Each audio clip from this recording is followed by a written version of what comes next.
Like I said earlier, cannabis has got more than one use, and it's a lot more than about having the joint. It's got ecological uses and so on, and we mustn't forget that. In The Emperor Wears No Clothes, Jack Herer actually issued a challenge. I'm not sure if it was $10,000 reward for anybody to disprove his claim that cannabis can save the planet. So can we welcome, please, Ingo Wagenknecht from the Norfolk Green Party, who's going to speak on hemp, the secret lies within the soil.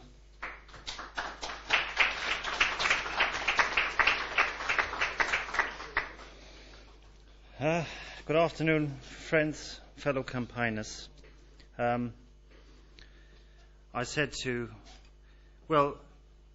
sorry that I haven't provided a picture for you to look at, but you now can see me all in the flesh, and I'm quite happy to have my picture replaced in the program with a leaf, because it's the right leaf.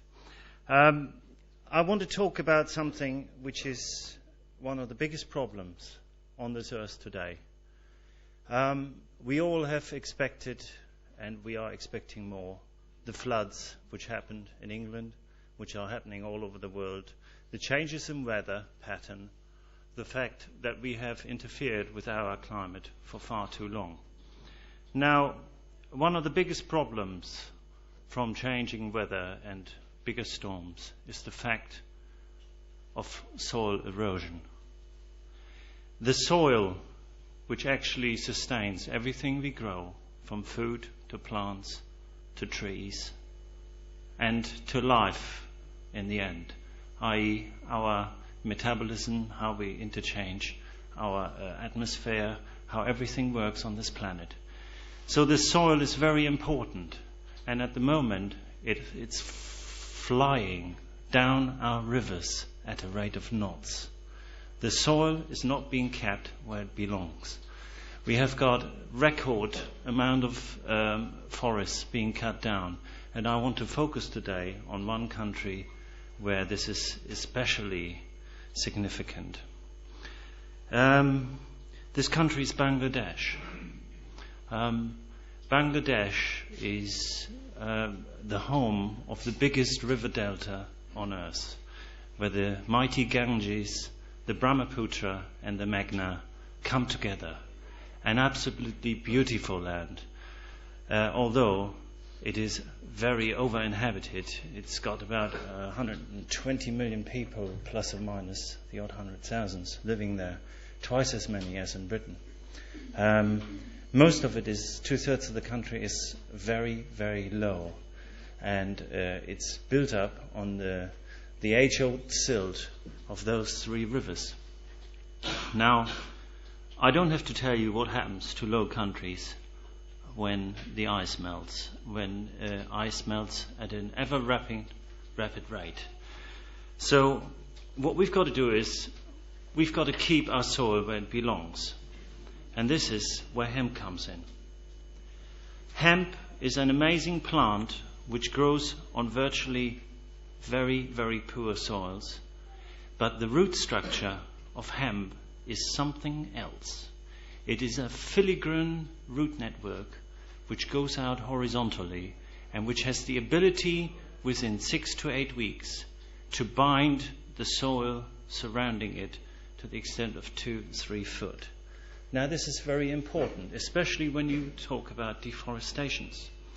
This is why I think it is important that we should bring international rules and regulations to timber concessions. Anybody who would apply for a timber concession should be this should be going hand in hand with a concession to grow a cover crop, preferably hemp, because it is such a versatile plant. I mean, we are only talking about one use here, i.e. to keep the soil on the side of the hill so the next generation of trees can grow up. This is what we're using it for. I'm not talking about the other 54,999 purposes hemp has. No doubt this is one of the reasons why it is illegal today and kept illegal by mighty, powerful industry interests.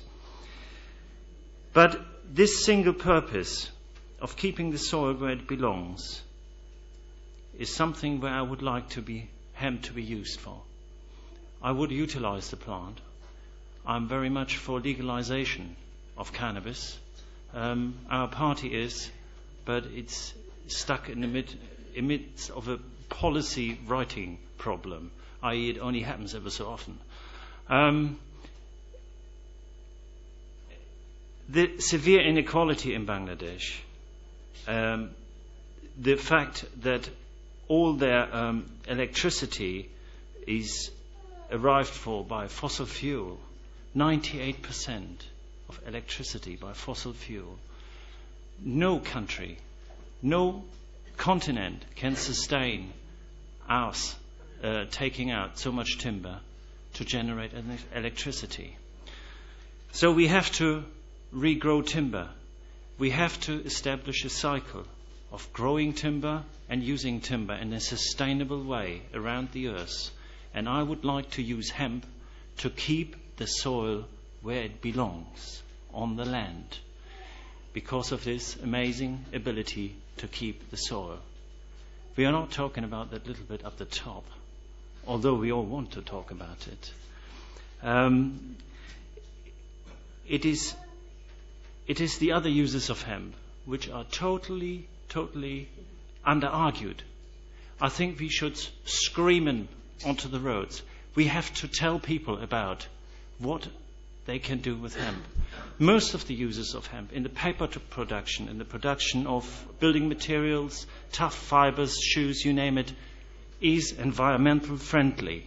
We want zero pollution factories and companies, because otherwise the children we have put into this world will not be able to sustain the same standards we are accustomed to. We have to start thinking sustainable, and hemp is one plant that can do it. I could go on for any longer, but there's no point. I think you've got it. Thank you very much.